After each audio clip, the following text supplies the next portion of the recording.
The silence of the grandmother's farmhouse in village I've never visited was a thick, palpable thing.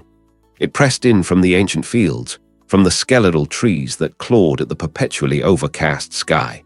I liked it that way. It was a good silence, a working silence, a canvas for the faint, rhythmic hum of my equipment. Here, miles from any light pollution or radio interference, my work truly began. I'd inherited the farmhouse years ago, a dusty, forgotten relic that had become my sanctuary. The village itself was a collection of grey stone and weathered faces, a place where the past clung to every cobble. My world was one of numbers and distant light, of invisible energies charted and catalogued. My main console, a cluster of screens and blinking lights, dominated the old dining room. Cables snaked across the worn floorboards, connecting to a dish I'd painstakingly assembled in the back pasture, a white eye perpetually gazing upwards. The air in the room was cool, carrying the faint scent of old wood and ozone. I sat hunched over the keyboard, my fingers flying across the keys, a mug of lukewarm coffee forgotten at my elbow. The only other sound was the occasional creak of the house settling, a sigh from its ancient timbers.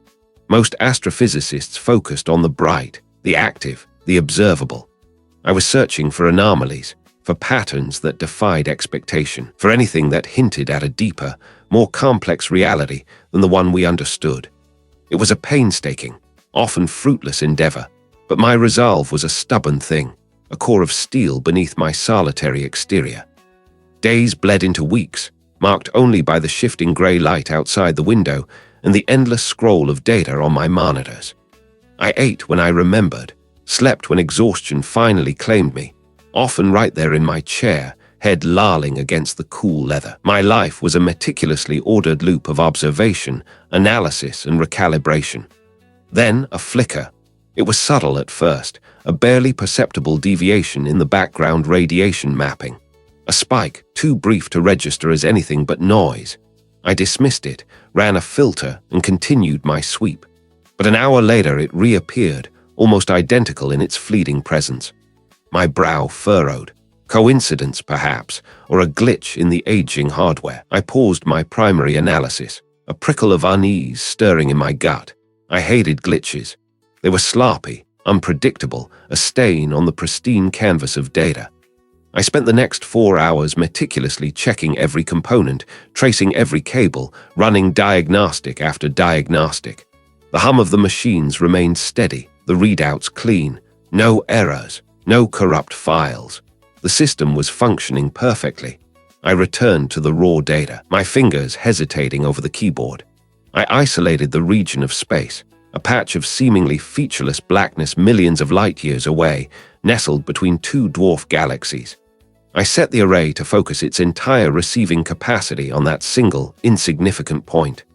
The processing power surged. The fans whirred louder, pushing the cool air through the room. The new data streamed in, a flood of raw information. I began to filter, to amplify, to strip away the expected cosmic chatter. The first pass showed nothing. The second, still nothing. My shoulders slumped. Just noise after all. A phantom. My determination, usually so unwavering, felt a momentary tremor. But something kept me there, a stubborn refusal to give up. I adjusted the parameters again, pushing the sensitivity to its absolute limit, gambling on a long shot. I told myself it was just a final, exhaustive check before I moved on. Then it appeared. Not a spike this time, but a sequence. A faint, almost imperceptible pattern etched into the static. It was so delicate, so subtle, that it almost vanished against the noise, like a whisper in a hurricane. My breath hitched. I leaned closer to the screen, my eyes straining, trying to decipher the faint, undulating lines. It was a rhythm, a precise, repeating structure. A series of pulses, each with a distinct frequency signature, arranged in an impossible, non-random order. My mind, trained to find order in chaos, immediately recognized the impossibility. This wasn't natural. Not a pulsar, not a quasar, not any known astrophysical phenomenon. The pattern was too clean, too deliberate. My hands trembled as I initiated a deeper analysis, running algorithms designed to detect intelligent signals. The process was agonizingly slow, each percentage point ticking by with excruciating slowness. The air in the room grew heavy, charged with an unspoken tension. The hum of the machine seemed to intensify, vibrating through the floorboards, up into my very bones. When the results finally displayed, a single word flashed on the screen: structured. My eyes darted across the data, confirming the impossible. The signal was ancient, impassably ancient, and its origin point, not from a galaxy, not from a star system, but from the desolate emptiness between them. It was a beacon from nowhere. This wasn't just a discovery, it was an affront to everything I understood about the universe, the sheer audacity of it. A structured signal from the ultimate emptiness, older than most galaxies. I tried to rationalize it. A new type of phenomenon, a cosmic fluke. But the word structured burned into my vision. It implied intent, design. My heart began to thud, a heavy, dull drum against my ribs. I felt a sudden, profound isolation. There was no one to call, no colleague to share this with. No one who would believe me without seeing the raw data, and even then their skepticism would be immense. I was alone with this impossible truth. I scrolled through the spectral analysis, my fingers stiff. Each pulse, each frequency was perfectly aligned, perfectly timed. It was a language without words, a message without meaning, yet undeniably present. What was I looking at, and what did it want? The silence of the grandmother's farmhouse in village I've never visited was a thick, palpable thing. It was a good silence, a working silence, a canvas for the faint, rhythmic pulse that had begun to seep into my consciousness, a whisper from beyond the reach of light.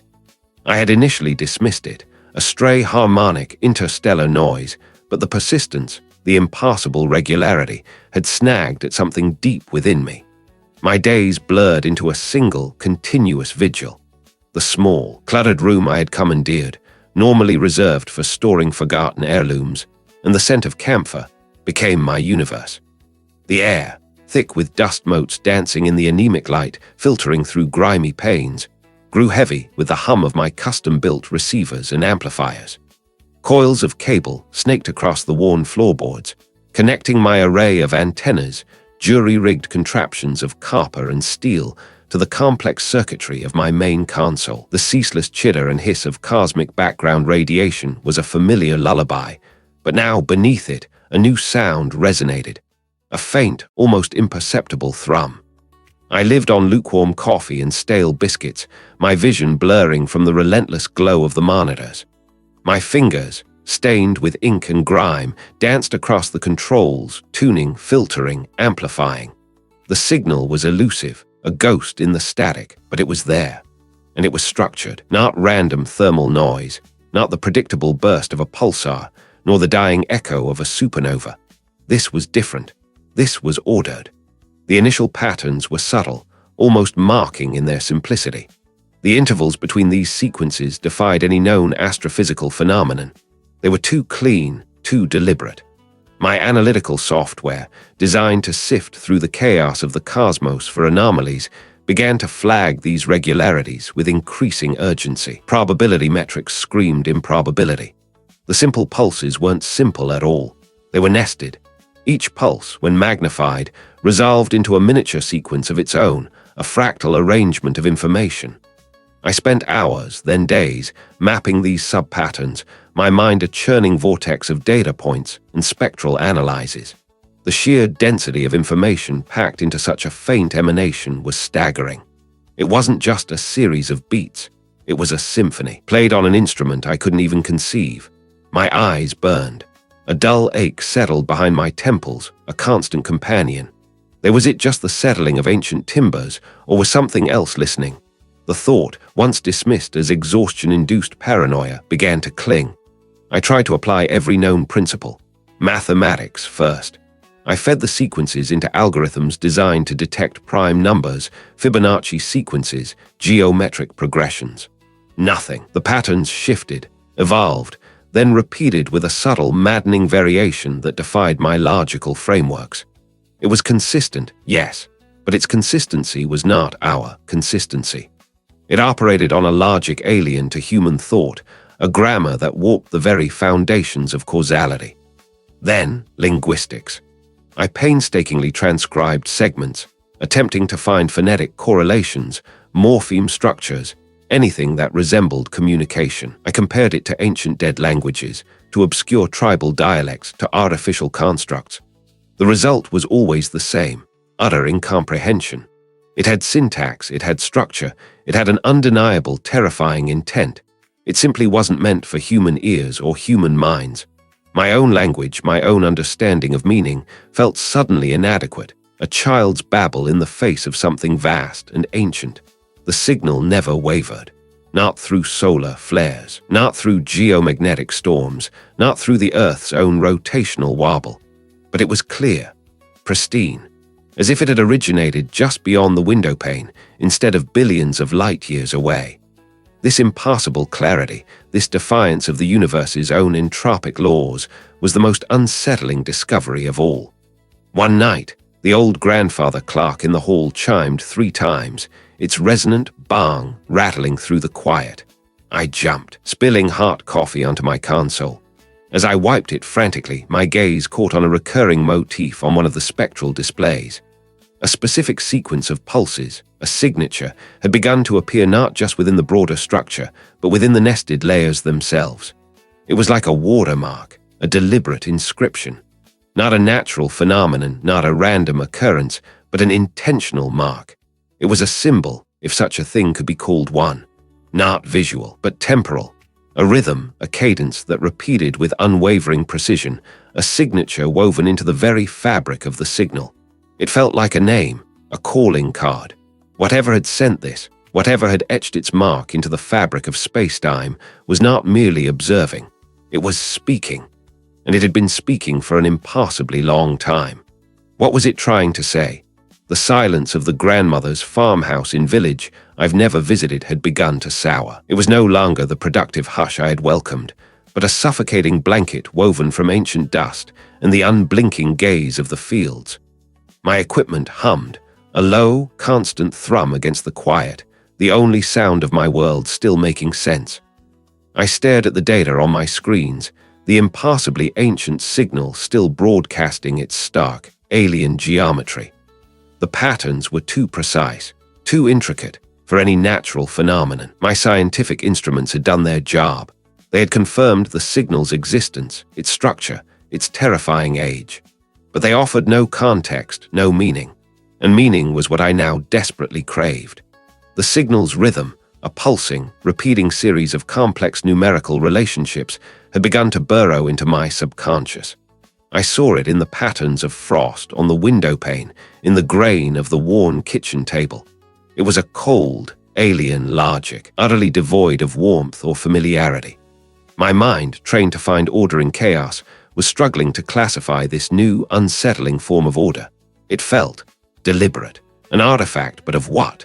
My colleagues, if I dared to share the raw data, would dismiss it, or worse, demand peer review and collaboration, diluting my solitary pursuit. This was mine. It had found me. There was a nagging sensation, a prickle at the back of my neck, that this wasn't just physics anymore. It felt older, deeper, touching on fears that predated telescopes and satellites. I remembered a passing comment from a former professor, a man whose mind wandered into the fringes of academia, about forbidden lore and cosmic anxieties recorded by civilizations long turned to dust. I dismissed it then as poetic nonsense. Now, the phrase resonated with an uncomfortable truth. My fingers, usually dancing across keyboards with practiced ease, felt clumsy as I navigated obscure online archives. I wasn't searching for scientific papers anymore. I was looking for myths, for legends, for anything that hinted at patterns not of this earth, not of this time. The farmhouse became a beacon in a sea of forgotten knowledge, its isolation perfect for this clandestine quest. Weeks bled into one another. My sleep grew thin, punctuated by dreams of shifting geometries and a silent, vast presence. One afternoon, a name surfaced repeatedly across disparate texts. An antiquarian, a collector of the unusual and the unsettling, rumored to possess a private library unmatched in its esoteric scope. He lived in a forgotten corner of the city, a place where cobblestones still snaked between leaning brick buildings, far from the sterile precision of my own world. It was a journey I hadn't anticipated, leaving the familiar, if unsettling, quiet of the grandmother's farmhouse in village I've never visited. The drive was long, the landscape slowly shifting from ancient fields to the crumbling edges of urban decay. The air grew thick with exhaust and the metallic tang of damp concrete. The antiquarian's shop was a narrow, three-story building, its facade crumbling like an ancient tooth. I pushed it open. A bell above tinkled, a sound surprisingly delicate in the gloom. The air inside was thick with the scent of aged paper, leather, and something else, a faint, earthy aroma, like damp soil or dried herbs. Dust motes danced in the single shaft of weak sunlight that penetrated a grimy window. Bookshelves, overloaded and leaning precariously, lined every wall, creating narrow canyons of printed matter. A figure emerged from the depths of the shop, a man whose back was permanently stooped, like a question mark. His skin was parchment thin. His eyes, magnified by thick spectacles, held a knowing glint. He wore a tweed waistcoat stained with what looked like ink and time. "Can I help you, young man?" His voice rasped, like dry leaves skittering across pavement. I swallowed, my throat suddenly dry. "I'm looking for obscure knowledge," I managed, feeling foolish. Texts on ancient cosmic beliefs, perhaps forgotten symbols, patterns that might transcend cultures. I tried to keep my request vague, to hide the true, terrifying nature of my search. The antiquarian's gaze sharpened, lingering on my face for a moment too long. A faint smile, almost imperceptible, touched his lips. "Cosmic beliefs, you say? Beyond the common constellations and the myths of the harvest moon?" He turned, a slow, deliberate movement, and began to shuffle deeper into the labyrinthine shelves. A rare pursuit these days. Most prefer their cosmos neatly packaged, predictable. He pulled a heavy, leather-bound volume from a high shelf. Its spine cracked and faded. The book thudded onto a small, dusty reading table. "This," he said, tapping a gnarled finger on its cover, "is a compendium of pre-human anxieties. Translated, transcribed, and sometimes merely copied from fragments found in places best left undisturbed. The pages were thick vellum, brittle and yellowed. The script was a tangle of angular lines and unsettling curves, interspersed with intricate diagrams. My eyes scanned the pages, absorbing the alien beauty of the symbols. Then I saw it. A diagram rendered in faded ink depicting a complex, multi-layered pattern. It was a swirling vortex of interconnected lines, a spiral that seemed to fold back on itself, repeating a specific, non-Euclidean geometry. My breath hitched. The signal. The impassably ancient signal I had been studying for months. This wasn't a coincidence. This was too specific, too precise. My blood felt like ice in my veins. My scientific mind, usually so adept at compartmentalizing, was screaming. Some patterns are universal, etched not into stone, but into the very fabric of existence. They speak of things older than time, things that watch from the spaces between the stars. I could only nod, my gaze fixed on the page, my heart racing. My hands were shaking so violently I had to grip the edge of the table to steady myself. The earthy smell in the shop seemed to intensify, growing, cloying, suffocating. This was not a scientific discovery. This was a revelation, a terrifying confirmation of something I had refused to believe possible. How could a forgotten, ancient text hold the key to a signal from the deepest reaches of the cosmos? What did this imply about the signal itself, and about the beings or thing that sent it? I could only nod, my gaze fixed on the page, my heart racing. This was a rewriting, a fundamental alteration to the very fabric of existence, laid bare in archaic script. The ancient texts, the strange symbols, they weren't describing a phenomenon, they were describing an act of cosmic intervention so profound it swallowed every shred of my scientific understanding whole. I don't remember leaving the old bookshop. The last thing I recall is the proprietor, a man with a gaze too knowing for his placid smile, placing a hand on my shoulder. His touch was cold, like river stones, and a phrase whispered, not quite heard but felt, echoed in the hollows of my skull. The void remembers its own. The drive to my grandmother's farmhouse in a village I'd never visited was a blur. My mind was a storm of equations, ancient languages, and the chilling realization that my life's work, the signal I'd so eagerly pursued, was not a discovery, but an invitation. An invitation to witness a cosmic surgery performed on reality itself. The winding roads, framed by skeletal trees, seemed to converge on the old house, pulling me in like an inexorable current. The farmhouse was exactly as I'd imagined, a hulking silhouette against a bruised sky, ancient and weathered.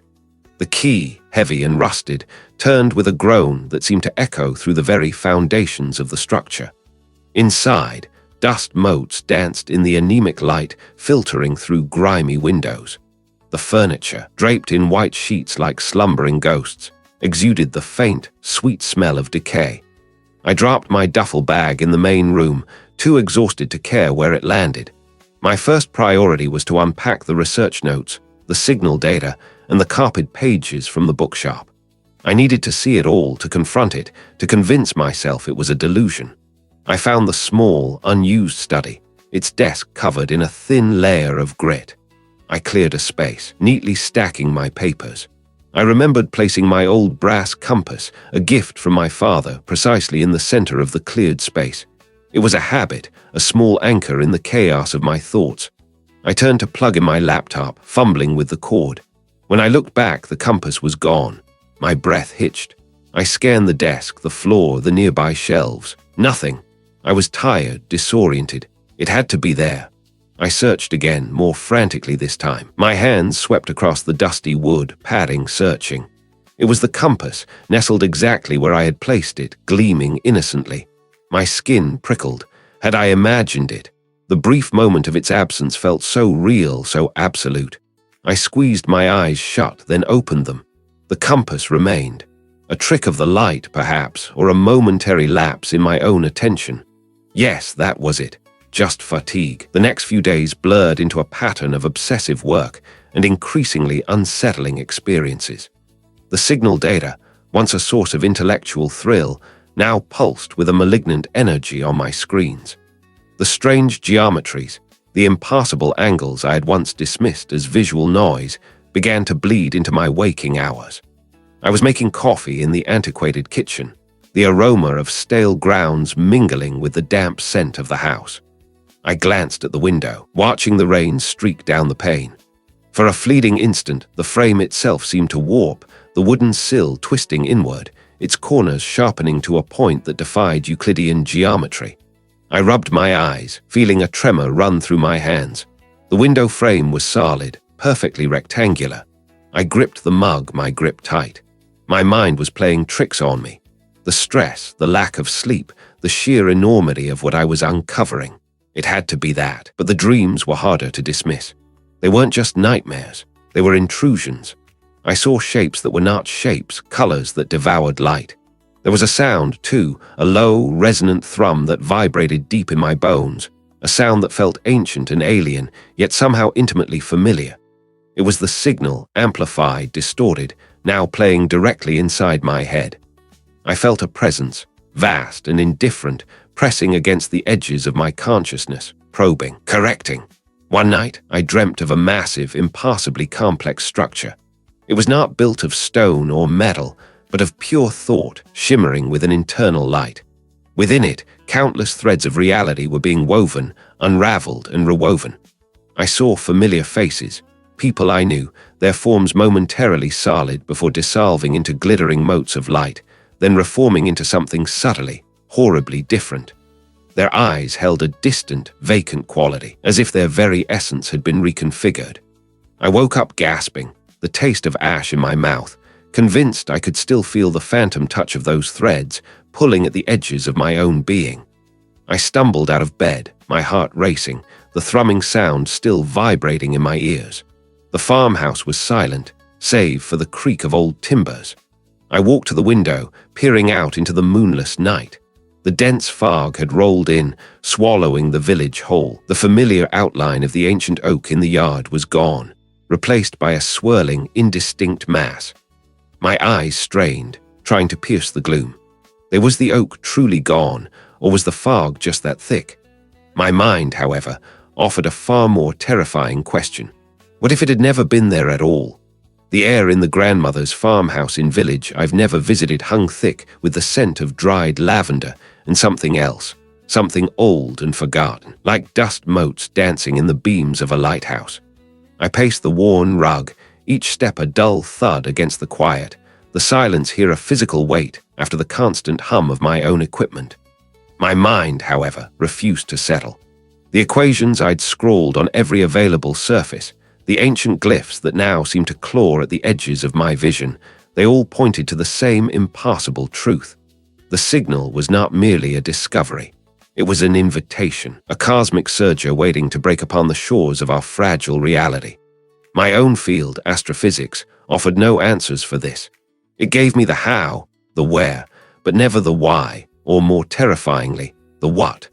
My colleagues would dismiss it as a breakdown, a delusion brought on by isolation and overwork. But I knew better. The patterns were too intricate. The ancient languages I'd painstakingly deciphered too resonant with the impassable frequencies I'd detected. This wasn't science gone wrong. It was reality gone wrong. I remembered whispers from my early university days, hushed tones around the department coffee machine, stories of a disgraced academic.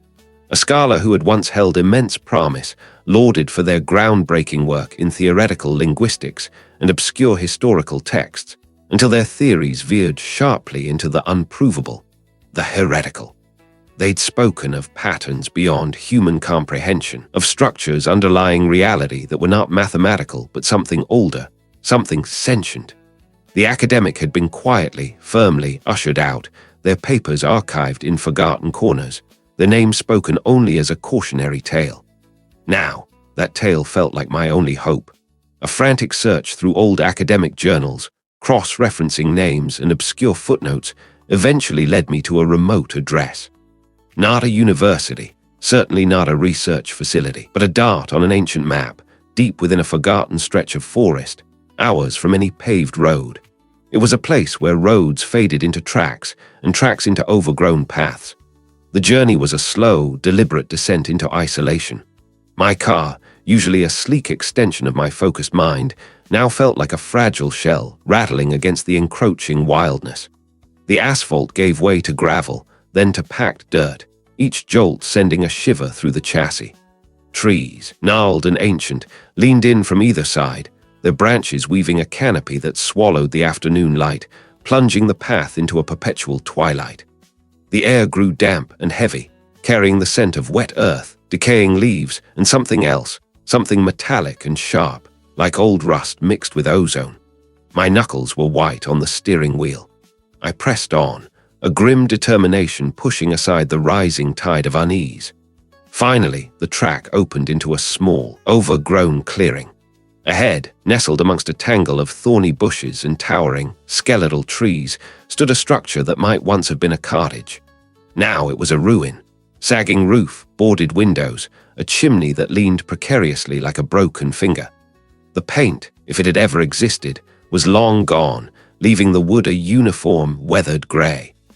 A faint, almost imperceptible tremor ran through the ground, or perhaps it was just the vibration of my own fear. I cut the engine. The sudden silence was absolute, save for the distant rustle of leaves and the frantic hammering inside my own chest. A faint, cloying smell, like mildew and burnt paper, seeped from the warped front door. I stepped out, the gravel crunching loudly under my shoes. My breath hitched in my throat. The front door, surprisingly, was unlocked. My eyes adjusted slowly, picking out towering stacks of books, precarious piles of loose papers, and strange, archaic instruments scattered across every available surface. It was a labyrinth of forgotten knowledge, a physical manifestation of a mind obsessed. I hadn't seen them. They were a hunched figure, almost swallowed by a threadbare armchair, their face a roadmap of wrinkles, their eyes those eyes wide and unblinking like polished stones reflecting too much light. The academic, I need your help. The academic simply stared, their gaze unnervingly direct. Help. No one comes for help here. They come for confirmation, confirmation of what they already suspect. A dry, rattling cough escaped their lips. Tell me, young man, what horror has finally reached for you. I began to speak, stumbling over my words, trying to explain the signal, the languages, the impassable patterns, the sense of a grand, terrible design. I left out the cosmic surger for now, testing the waters. The academic listened, not interrupting, not flinching, their stony eyes fixed on mine. A faint, knowing smile played at the corners of their mouth. When I finished, the silence stretched, thick and suffocating. The academic leaned forward, their frail frame trembling slightly. "You speak of a signal, a pattern. I speak of the weavers. They are underneath. Below the very fabric of existence we perceive. This wasn't madness. This was a terrifying, coherent perspective. These weavers," I began, my voice barely audible. "What do they want?" The academic's eyes gleamed, a flicker of something ancient and terrible in their depths. "Want? They do not want. They are. Their existence is the unraveling. Our reality, our physics, our very concept of time and space, these are but temporary constructs, fragile illusions spun for a purpose we cannot comprehend. And when that purpose is served, or when a flaw is found, they correct it." They paused, a long, drawn-out breath. "The signal I found, Marcus, is not a message. It is a tremor, a crack in the membrane. They are beginning to pull at the threads. And when they do, everything we know, everything we are, will simply cease to have ever been, not destroyed, just unmade." My blood felt like ice in my veins, unmade. The word resonated with an existential horror far greater than any physical threat. It was an erasure of meaning, of existence itself. "But why me? Why now?" I asked, a desperate plea. The academic's gaze sharpened, piercing me. "I listened, Marcus. I sought. I found a thread they had not fully tucked away. And now I am part of the unraveling. Do I truly believe I can hide from something that exists before existence?" The academic's unfinished sentence still echoed in the hollows of my mind, a phantom whisper of judgment and revelation. "I listened, Marcus. Yes." The words had been a key, a turning point that had locked me into this terrifying trajectory. I had listened, yes, but to what? Truly, and what had I seen? My hands trembled, not from cold, but from a deep, internal tremor that seemed to vibrate through my bones. I had fled my usual workspace, the familiar comfort of the university labs, suddenly feeling like a glass cage, too exposed. Instead, I found myself holed up in my grandmother's farmhouse in a village I've never visited, a place of inherited solitude and forgotten quiet. Dust motes danced in the sparse shafts of sunlight that pierced the grimy windows, illuminating the forgotten furniture shrouded in yellowed sheets. The air hung heavy with the scent of aged wood and disuse, a musty perfume that clung to my clothes. I had brought only the essentials, my most sensitive receivers, a portable server, and a tangle of cables that now snaked across the worn floorboards of what used to be a parlor. It was the kind of quiet that pressed in, amplifying every thought, every fear. But it clung to me, a persistent hum beneath the surface of my awareness, a gravitational pull I couldn't escape.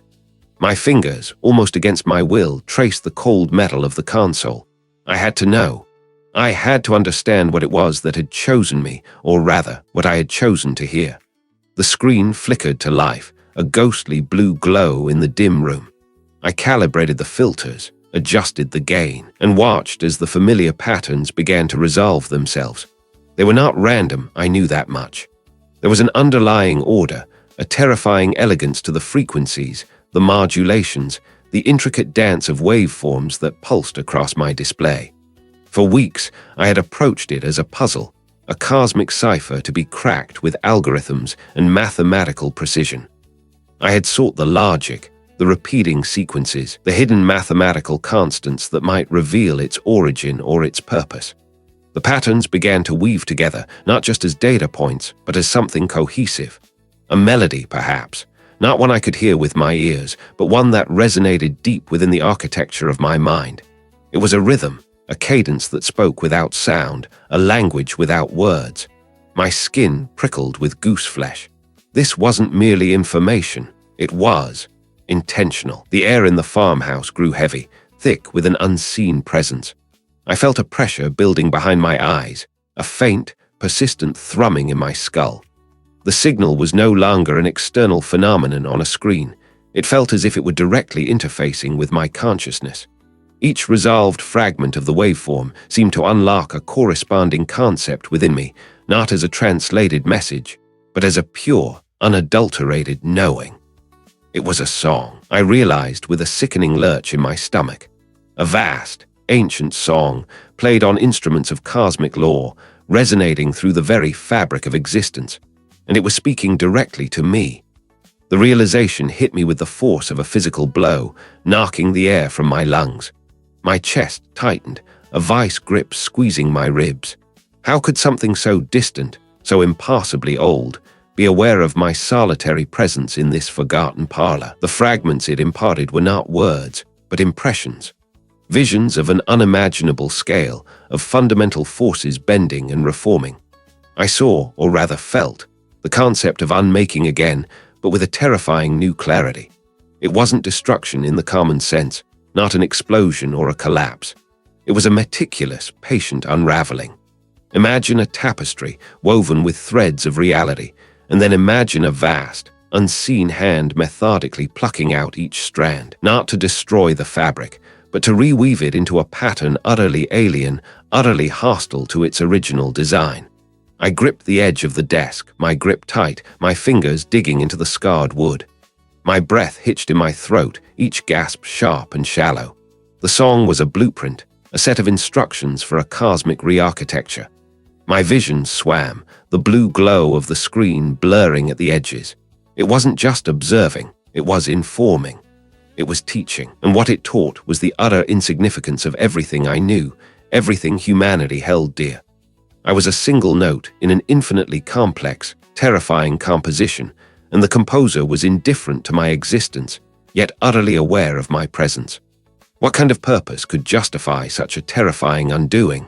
And why was it sharing this with me, a solitary man in a forgotten farmhouse, listening to the echoes of an impossible song? A shiver racked my body, a deep, bone-chilling tremor that felt entirely alien. What kind of purpose could justify such a terrifying undoing? And the silence that followed was not empty but thick, a suffocating blanket woven from the absence of all familiar sound. My ears strained, searching for the hum of the server, the distant traffic, anything that tethered me to the world I knew. Nothing. I hadn't slept in days. Not truly. The concept of rest had become a cruel joke, a distant memory of a simpler existence. My eyes burned, gritty with exhaustion, but every time I closed them, the patterns returned. Intricate, impassable geometries that shifted and pulsed behind my eyelids etched themselves into the backs of my retinas. They were the echo of the signal, a visual imprint of an alien logic that had begun to rewrite the very fabric of my perception. I fled, not from a specific threat, but from the encroaching unreality of my own apartment, my own laboratory. It was the grandmother's farmhouse in village I've never visited. The air here was different, thick with the scent of damp earth and something else, something cloying and ancient, like forgotten dust motes dancing in perpetual twilight. The gravel crunched under my tires, a sound that felt too loud, too revealing in the profound quiet. I clutched the steering wheel, my grip tight, my breath shallow. Was it truly quiet, or had the entity simply replaced the world's natural hum with its own inaudible drone? The key was stiff in the lock, the mechanism groaning in protest as I forced it open. The interior was a mausoleum of dust sheets and stillness. A faint, metallic odor hung in the air, oddly reminiscent of ozone after a lightning strike, or perhaps the scent of something broken. I stumbled through the rooms, pulling back the dusty cloths, revealing furniture that seemed to slouch under the weight of years. Each object, each photograph on a mantelpiece, felt like a silent accusation. This place, intended as a sanctuary, felt more like a trap, its isolation amplifying the static in my mind. I tried to work. I brought my laptop, my journals, hoping the change of scenery would clear the fog. But the words on the screen blurred, the characters swimming like insects under my gaze. The equations I once found elegant now seemed nonsensical, their logic dissolving into a cascade of meaningless symbols. My hands shook so violently I could barely hold the pen. The paranoia was a constant companion, a prickly cloak that chafed against my skin. Every creak of the old house, every rustle of leaves outside, became a deliberate sound, a signal meant for me.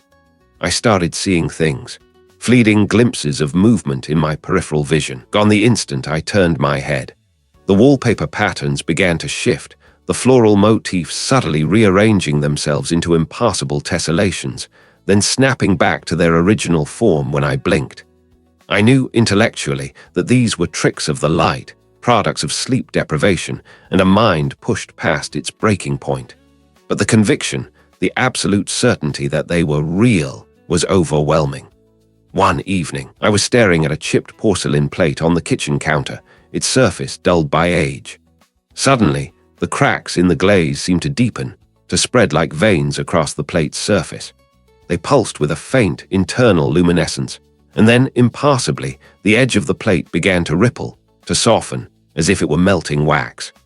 The porcelain stretched, elongated, twisting into a grotesque, impassable spiral that seemed to suck the very light from the room. I squeezed my eyes shut, pressing the heels of my hands into them until stars exploded behind my eyelids. When I opened them, the plate was exactly as it had been, chipped, dull, utterly still. But the image, the feeling of its undoing was burned into my mind. This was it. This was the reveal. Not a grand cosmic spectacle, but a quiet, insidious erosion. The entity wasn't just unraveling distant galaxies. It was dissolving the mundane, the immediate, the very fabric of my perceived reality. It was showing me how it worked, not through data, but through a terrifying, subjective demonstration. It was starting with me. I stumbled back, knocking over a chair with a clatter that echoed through the empty house. My heart hammered against my ribs, a frantic, trapped bird. I was not just observing the unraveling, I was becoming a part of it. My mind, once my most trusted instrument, was turning against me, an unwilling canvas for the entity's terrifying artistry. The air grew heavy, thick with an unspoken presence. I felt watched, not by eyes, but by an indifferent, boundless awareness that permeated the very dust motes in the air. Could I truly distinguish what was real anymore? What would be the next illusion, the next terrifying truth it chose to show me? The unfamiliar quiet of the grandmother's farmhouse in the village I'd never visited pressed in on me like a physical weight. Every creak of the old floorboards, every gust of wind rattling the window panes, felt magnified in the oppressive silence. I had fled here, seeking refuge from the relentless hum of the city, from the prying eyes of the academic world, from the insistent whispers of the signal. It felt like a held breath, a pause before an unimaginable utterance. My research notes, scattered across the ancient oak table in the living room, seemed impassably benign under the flickering lamplight. Equations, astronomical charts, spectral analyses, they were just symbols, inert ink on paper. Yet they contained the seeds of my undoing. It had become a presence, an insistent, invisible observer. I had dismissed it as a psychosomatic reaction, the stress of a monumental discovery. But here, in the isolation of the farmhouse, with only the distant hoot of an owl for company, the feeling returned. It wasn't a chill from the cold air. It was an internal vibration, a deep resonance that seemed to emanate from beneath my own skin, or perhaps from the very fabric of the world around me. The old grandfather clock in the hall, a relic I vaguely remembered from childhood photographs, suddenly chimed. It wasn't the usual gentle toll. The sound was distorted, elongated, as if the very air through which it traveled had thickened, becoming viscous. Each strike echoed with a wrongness, a lingering resonance that seemed to vibrate in my teeth long after the sound should have faded. I clutched the edge of the table, gripped tight. My eyes darted to the window, but the night outside was an ink-eye canvas, revealing nothing. A strange scent began to permeate the air. It wasn't the familiar must of old wood and dust, nor the damp earthiness from outside. It was a metallic tang, like ozone after a lightning strike, mixed with something else, something profoundly organic and ancient, like deep-sea brine or primordial swamp gas. It made my stomach clench, a wave of nausea washing over me. I tried to swallow, but my throat was suddenly dry, constricted. Then the light in the room flickered. Not a power surge, not a bulb dying. The lamplight itself seemed to bend, to waver and stretch as if caught in an invisible current. The familiar shapes of the furniture around me seemed to subtly distort, their edges blurring, their dimensions shifting for the briefest, most unsettling moments. My vision swam. I blinked, rubbed my eyes, convinced fatigue was playing tricks on me. But the feeling of pressure intensified. It wasn't just the air. It was a sensation of being compressed, flattened, as if the very gravity of the farmhouse had spontaneously decided to increase its grip. My limbs felt heavy, my movements sluggish. The floorboards beneath my feet groaned, not from my weight, but from an unseen burden. A small ceramic mug on the mantelpiece, a souvenir from some forgotten trip, slowly, almost imperceptibly, slid an inch to the right, then another. It stopped, then slid back. There was no tremor, no vibration to explain its movement. It simply defied inertia. Panic began to coil in my gut. This wasn't fatigue. This wasn't stress. This wasn't a psychological manifestation. These were physical phenomena, undeniable, impassable. My scientific mind screamed for an explanation, for a formula, for a measurable variable. But there was none. The laws of physics, the very bedrock of my understanding, seemed to be fraying at the edges, unraveling like a cheap tapestry. I stumbled to the window, pressing my face against the cold glass. The night sky, usually a tapestry of distant stars, was a bruised, mottled canvas. The stars themselves seemed to shimmer, not with the usual astronomical scintillation, but with an unnatural wobble, as if their light was traversing a medium that was itself in flux. A faint, almost imperceptible haze, like the thinnest veil of oil on water, seemed to coat the distant celestial bodies, distorting their pinprick brilliance. It was as if the fabric of space itself was being stretched, pulled thin, made transparent in places where it should be opaque. The signal, the correction. The words echoed in my mind, no longer abstract concepts. They were becoming real, manifesting in the world around me. It wasn't just a transmission of data. It was an announcement, an arrival. The entity wasn't merely communicating. It was approaching. Or perhaps its influence was expanding, its incomprehensible presence bleeding into our reality, warping the very constants of existence. A low, resonant hum began to vibrate through the floorboards, a sound too deep to be heard, yet profoundly felt, resonated in my chest, in my teeth, in the very marrow of my bones. It was the sound of something immense, something ancient, something other, moving, shifting, drawing nearer. The ceramic mug on the mantelpiece vibrated, then lifted a fraction of an inch from the wood, hanging suspended for a heartbeat before clattering back down, shattering into pieces. My breath hitched. My vision blurred, not from tears, but from the impossible visual distortion of the air around me. The world was rippling. It was no longer a signal. It was a wave, and I was caught in its wake. What would happen when the crest finally broke? I had fled here, seeking refuge from the relentless. Knowledge that gnawed at me, but silence was no shield. It was a canvas for the terrible truth. My hands, still trembling from the journey, balled into fists. I could not hide. I had to speak. The landline phone, a relic of an era before satellite dishes and high-speed connections, sat on a dusty side table. Its rotary dial felt alien beneath my fingertips. My own phone, the one connected to my life, my work, my undoing I had left behind. It felt too tainted. This old device, however, offered a tenuous link to the world I still hoped to save, a world that remained oblivious.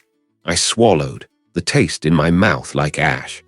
My heart hammered, a frantic drum against my ribs, not from fear of the unknown, but from the terrifying certainty of what I knew.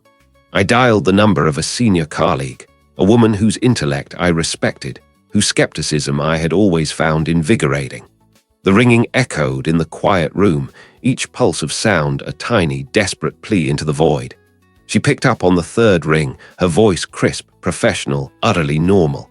I described the impassably ancient signal, the structured patterns, the growing evidence of its intent. It's not just a signal, I heard myself say, my voice cracking despite my efforts. It's a correction. It's unraveling everything, the very fabric of physical law. It's subtle at first, but it's accelerating. We have to warn them. We have to stop it. There was a long pause on the other end, punctuated only by the faint crackle of the old phone line. I could almost picture her, sitting in her pristine office, a frown creasing her brow as she processed my increasingly frantic words. She started speaking slowly, her tone measured, gentle, too gentle. She asked about my well-being, about my rest, about the stress of my recent projects. He mentioned the peculiar data anomalies I'd been reporting, not as groundbreaking discoveries, but as statistical outliers.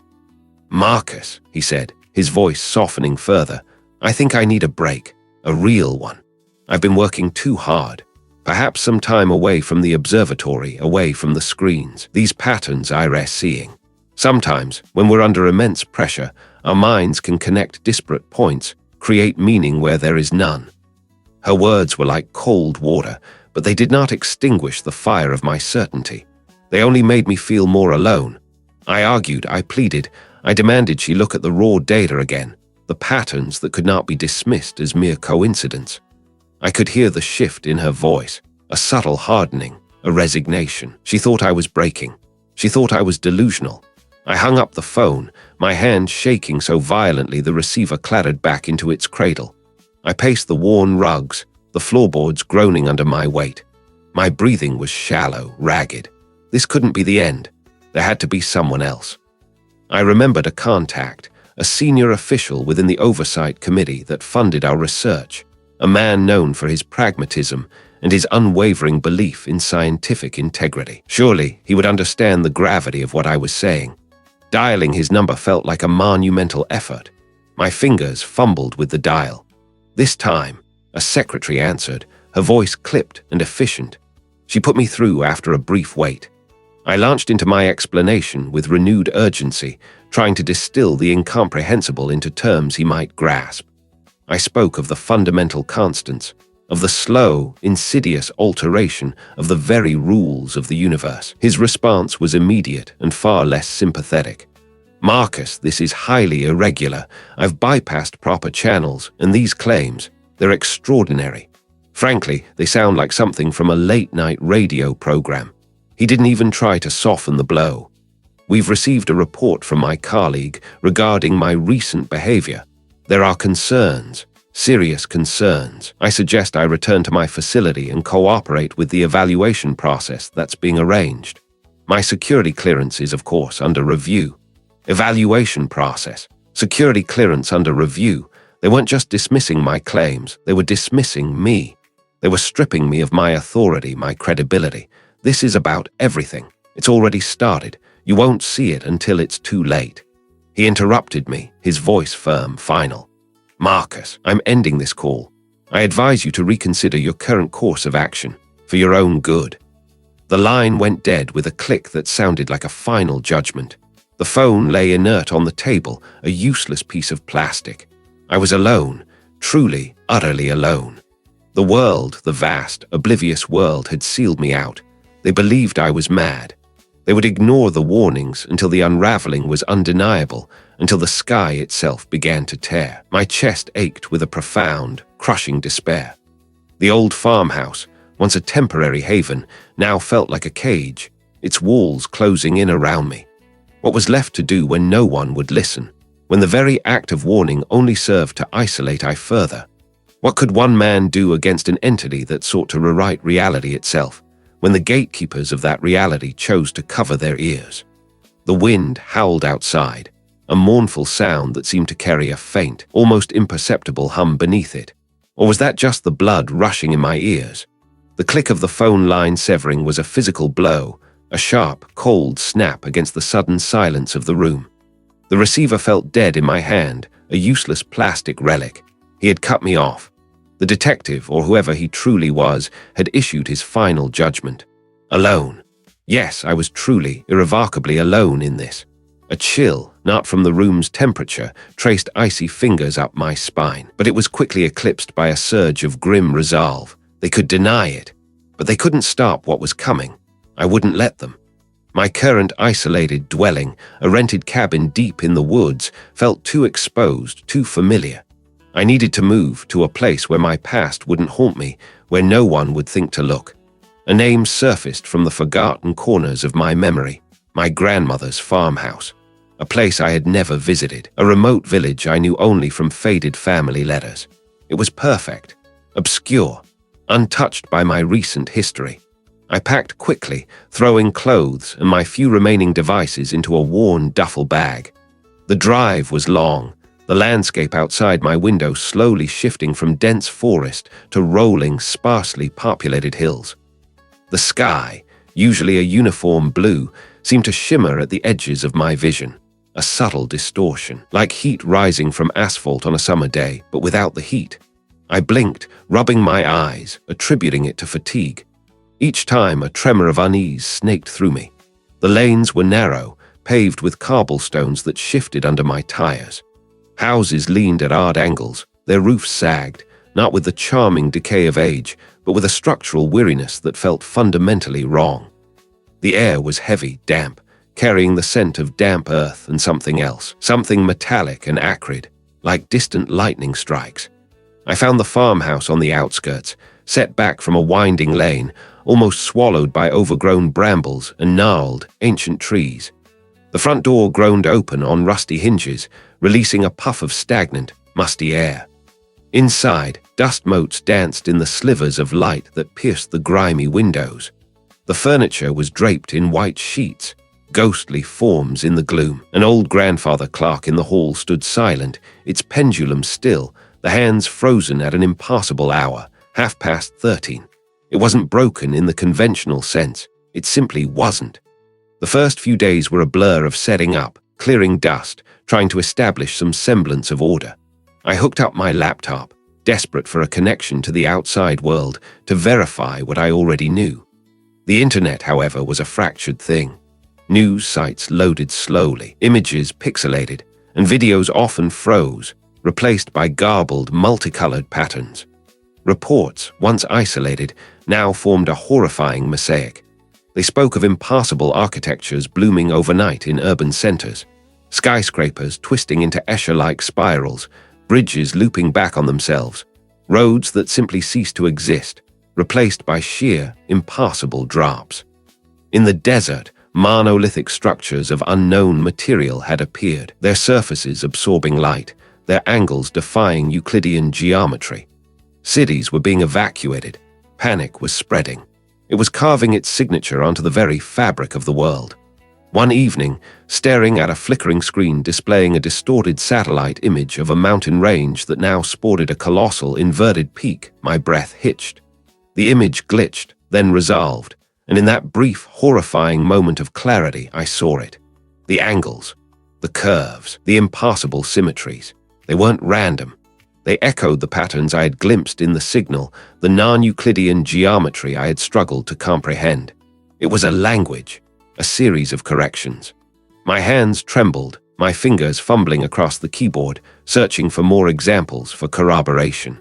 And there, etched into the collapsing stone, was the same motif, the same twisted angles, the same impassable curvatures. It was a universal syntax of unraveling. The global manifestations weren't just random acts of chaos. They were deliberate, intelligent alterations. The entity wasn't just breaking reality. It was rebuilding it, according to its own incomprehensible design. And it was doing so with a terrifying, calculated precision. The world was being overwritten. Suddenly, a low hum vibrated through the floorboards beneath my feet. It was deep, resonant, like a giant tuning fork had been struck somewhere deep underground. The old farmhouse, which had felt solid despite its age, now seemed to shudder. A glass on the windowsill rattled, then slowly, impassably, tilted, defying gravity, before righting itself with a soft clink. My skin crawled. I could feel the change in the air, a subtle pressure, a shift in the very density of the space around me. The metallic, acrid smell intensified, filling my lungs. I rushed to the window, peering out into the twilight. The gnarled trees in the yard, previously still, were now swaying in a breeze I couldn't feel. Then I saw it, the horizon. It wasn't a clean line anymore. It bent, not like a hill or a curve of the earth, but like a photograph folded along an invisible crease. The hum grew louder, a deep bass note that resonated in my chest, making my teeth ache. My head throbbed. Was this just the beginning of the local unraveling, or was it something else, something far more personal? He had cut me off. Alone. Yes, I was truly, irrevocably alone in the grandmother's farmhouse in village I've never visited. Dust motes danced in the anemic light, filtering through the grimy window panes, illuminated by a sun that felt too weak, too distant. The air here was thick with the scent of aged wood, forgotten spices, and something else, a faint, metallic tang that clung to the back of my throat. Every floorboard groaned beneath my weight, each creak a sharp report in the oppressive quiet. This place, a relic of a life I knew nothing about, felt less like a refuge and more like a waiting room for an inevitable conclusion. My mind, usually a fortress of logic, was a shattered kaleidoscope, each shard reflecting a different, terrifying truth. The signal, the sudden, invasive clarity that had become my constant companion, a burden heavier than any physical weight. My senses were hyper-aware, every fiber of my being stretched taut, vibrating with an almost painful sensitivity. I could hear the faint hum of the electrical wiring in the walls, the distant scuttling of some unseen creature in the attic, the slow, deliberate drip of a leaky faucet from a room I hadn't yet entered. Old furniture, shrouded in yellowed sheets, stood like silent sentinels. A grandfather clock in the hallway had stopped decades ago, its hands frozen at an impassable hour. I ran a hand over a dusty wooden banister, the grain rough and splintered beneath my fingertips. My skin prickled. It was the weight of knowledge, the crushing certainty that what I had uncovered was not merely a scientific anomaly, but a fundamental error in the universe's design, an error that was now actively being corrected. And I, Marcus, was simply an accidental witness to the undoing. The entity. It wasn't just a signal anymore. It was a presence, a vast, incomprehensible will that had begun to assert itself. My rational mind screamed for structure, for a diagram, for an equation to make sense of the chaos, but there was none. Only the raw, unfiltered data of its existence imprinted directly onto my consciousness. My head throbbed, a dull ache behind my eyes that threatened to split my skull. I found myself in what must have been the living room, a space dominated by a large, empty fireplace. Above it, a faded landscape painting hung crookedly. The colors were muted, the lines blurred with age, but something about the composition pulled at my gaze. A distant, impassably tall mountain range. As I stared, the lines of the painting began to subtly shift, not in my vision, but within the fabric of the canvas itself. The perspective warped, the peaks twisting into impassable angles, defying the very laws of geometry. A low, resonant hum began to vibrate in the air, not a sound I heard with my ears, but a pressure felt deep within my skull, an internal tremor. My breath hitched. The metallic tang in the air intensified, coppery and acrid. The temperature in the room plummeted, and I could see my own breath misting before my face. The mountain range in the painting was no longer a painting. It was a window, or perhaps a reflection, into something vast and utterly alien.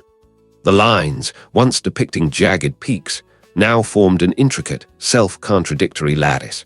Colors bled into hues I had no names for, shades that both absorbed light and emitted it, burning my retinas without leaving any residual afterimage. This was it. This was the entity. Not a creature with limbs or eyes, but a fundamental structure, a geometry that defied all understanding. It was a configuration of existence itself, a lattice of non-Euclidean logic made manifest. I saw surfaces that were simultaneously flat and infinitely curved, dimensions that intersected without touching, and forms that existed in multiple places at once, yet nowhere at all. It was a vast, silent, indifferent consciousness, not observing the universe, but being the universe, or at least a corrected version of it. My mind struggled, fought against the perception, a raw scream of neural pathways overloading, trying to reconcile the impossible with the real. My hands flew to my temples, pressing hard, as if to physically contain the explosion of understanding. And then, the purpose. It wasn't conveyed in words, but through an invasive, absolute knowing. A brutal download of intent directly into the core of my hyper-aware mind. The entity perceived existence as flawed, a broken equation. My reality, our reality, was simply an error, a deviation from its perfect, alien logic. It wasn't destroying, it was correcting. It was unmaking the fundamental laws that governed space, time, matter, and energy, not out of malice, but out of an incomprehensible need for ultimate coherence. Our galaxies, our stars, our very atoms were simply misaligned variables in a cosmic calculation, it was now diligently, inevitably, solving. It saw the universe as a canvas upon which it was erasing a mistake, preparing to redraw everything according to its own terrifyingly pristine design. The vision snapped away, the painting returning to its faded, mundane state. The hum ceased. The temperature slowly began to normalize. My legs felt weak, ready to buckle. The world around me, the dusty farmhouse, the familiar objects, now seemed flimsy, a thin veneer over an unimaginable, shifting reality. The clarity that had once been a burden was now a crippling weight, an undeniable truth burrowing into the marrow of my bones. I knew, I truly knew.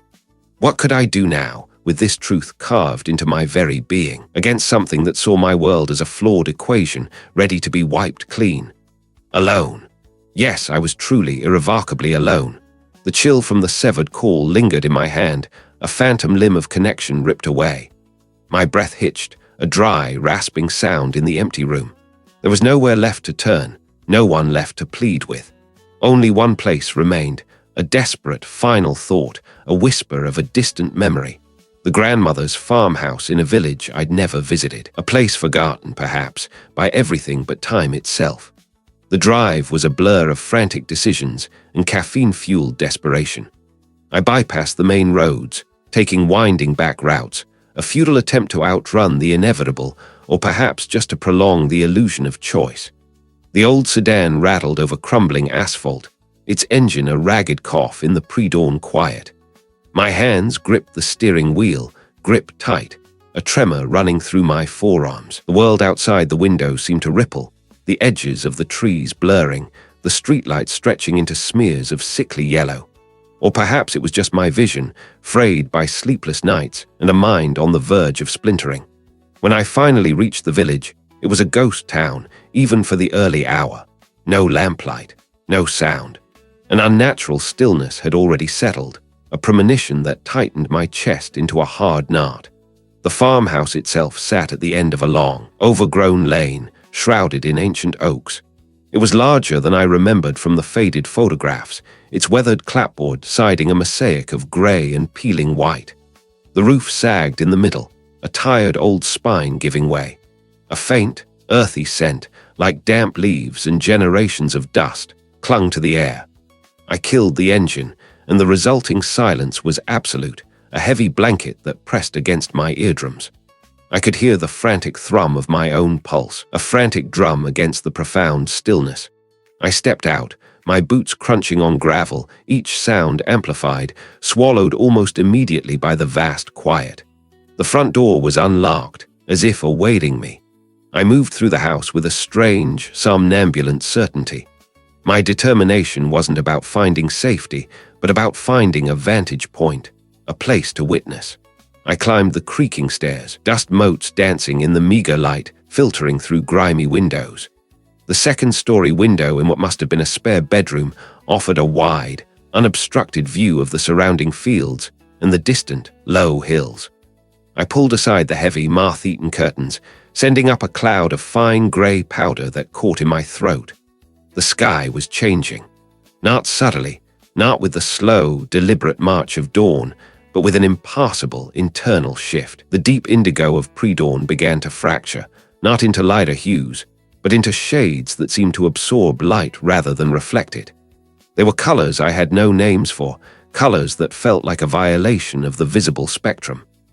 My eyes strained, trying to make sense of the impassable geometry forming above. Constellations, familiar since childhood, were dissolving, their points of light drifting like ash, then reforming into patterns that defied every law of celestial mechanics I knew. It was a silent rearrangement, a cosmic sleight of hand performed on the grandest scale. I pressed my forehead against the cool glass of the windowpane, my breath fogging the surface. The world outside felt thinner, stretched taut, like a membrane about to tear. The distant hills began to ripple, not with the wind, but with an internal tremor, a slow, viscous undulation that made the ground seem to breathe. Trees in the nearby field, their branches previously etched starkly against the evolving sky, began to blur. Their forms softened, their edges losing definition, until they were less like solid objects and more like smudges on a canvas, losing their inherent treeness. I squeezed my eyes shut, then opened them again, desperate for a return to normalcy. But the transformation only accelerated. It was no longer merely the absence of sound. It was an active force, a vast, indifferent roar that swallowed all other sensation. I felt myself sway, my knees threatening to buckle. The floorboards beneath my feet seemed to shift, subtly, impassably. My mind struggled to categorize what I was seeing, to apply any known framework, but there was none. The correction was not a cataclysm. It was far worse. It was an unmaking, a reordering of fundamental principles. The very concept of field or hill or tree seemed to be undergoing a silent, internal revision. The world was becoming something else entirely, something utterly alien and indifferent to the human eye, to human understanding. It was not destruction, but a transformation into a geometry of meaninglessness, a landscape of pure, unadulterated oblivion. The farmhouse around me, the very room I stood in, began to feel less like a solid structure and more like a temporary configuration, a fleeting pattern that could dissolve at any moment into the vast, silent indifference that was consuming everything. There was I still Marcus. There was this still earth. And what, if anything, would remain once the great correction had finished its silent work? The silence, that vast, indifferent roar, had followed me. It clung to the peeling paint of the walls, seeped into the worn floorboards, and settled like ash on the antique furniture of the grandmother's farmhouse in village I've never visited. Every creak, every rustle of the wind outside was not merely dampened. It was consumed, leaving behind a hollow echo of what sound used to be. My own breathing felt impossibly loud within this vacuum, a desperate, raspy intrusion. I stumbled through the unfamiliar rooms, my fingers trailing across surfaces that felt simultaneously real and utterly alien. The old wooden banister, once smooth beneath my touch, now seemed to vibrate with a frequency I couldn't hear, a tremor that ran up my arm and into my teeth. I had come here seeking refuge, a place untouched by the encroaching anomaly, a foolish hope I now recognized. No place was safe. No place remained. The air in the farmhouse grew heavy, not with humidity, but with a palpable pressure.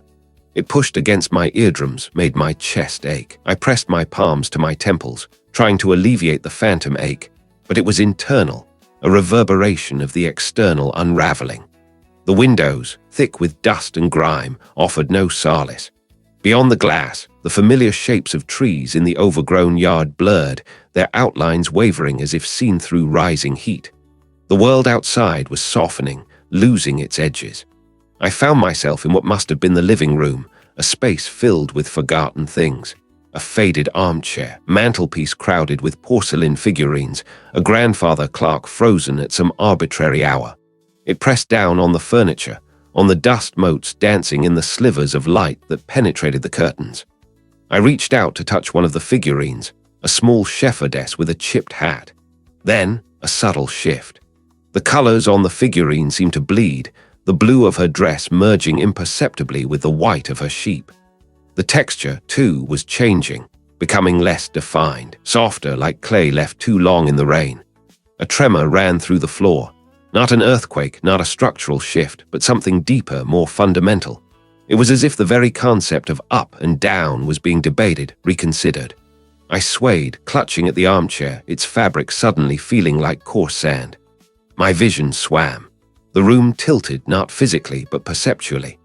The ceiling seemed to stretch, the floor to warp, without any actual movement. My mind struggled to reconcile the input, to hold onto the familiar geometries of space, but they were dissolving, melting into something else. This was the event.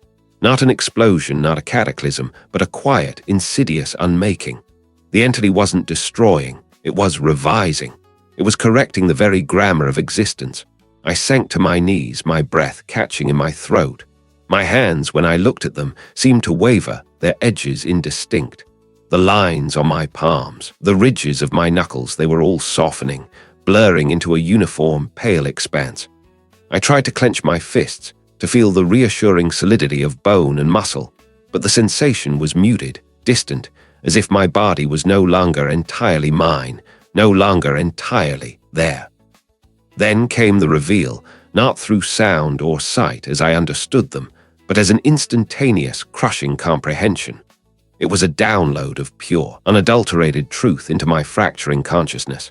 The silence was not merely the absence of sound, it was the absence of differentiation. The blurring edges, the bleeding colors, the wavering textures, they were all part of a grand, cosmic simplification. The entity wasn't hostile, wasn't malicious. It was simply efficient. It was streamlining reality, stripping away the superfluous, the complex, the individual.